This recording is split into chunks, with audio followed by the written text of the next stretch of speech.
Hello everyone, this is going to be a tutorial on how to swirl paint your DualShock 4 and give it an awesome custom paint job. I recommend you check out a video on how to disassemble your controller first before watching this video. I'll leave a link in the description for a good tutorial I found. I did it myself and it's really not that hard. I was doing it for the first time, so I couldn't exactly give a proper step-by-step.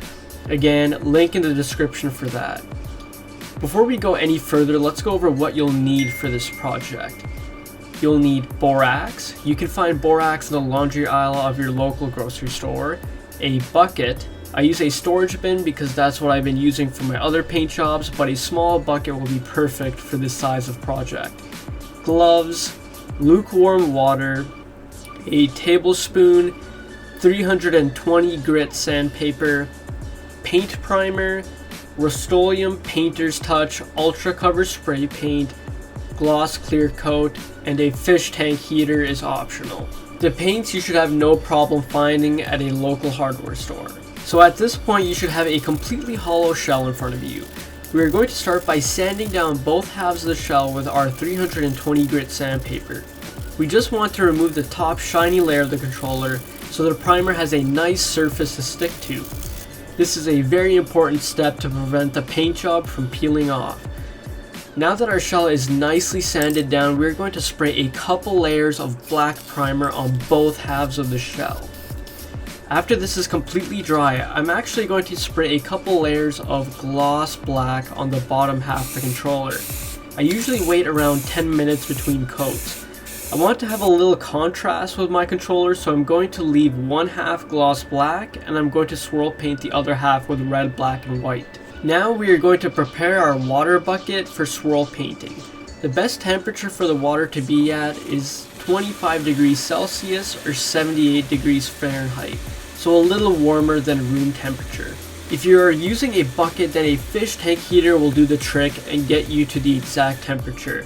If you're using a big storage bin like I am, then a fish tank heater will take way too long to warm up your water, so I would recommend just a rough guesstimate.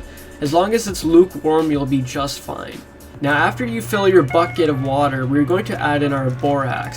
You'll need to put exactly 1.5 tablespoons of borax per gallon of water.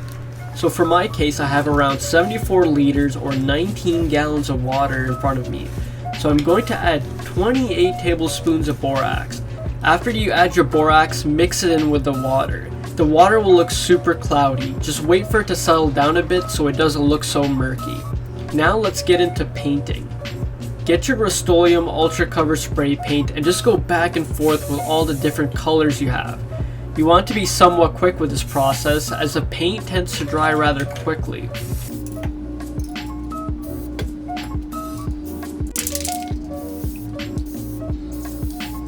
You can swirl around the paint with your finger as well.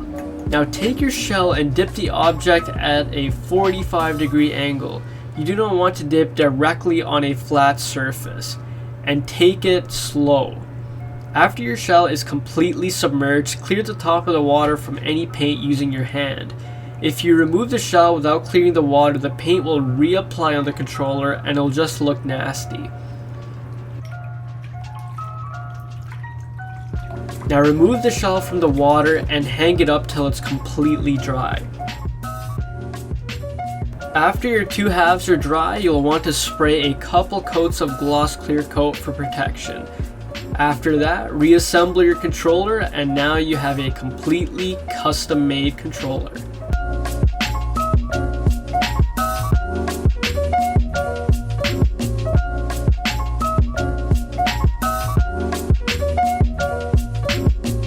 If this video helped you out, or if you'd like to see more paint job videos, consider subscribing to the channel. More videos are on the way.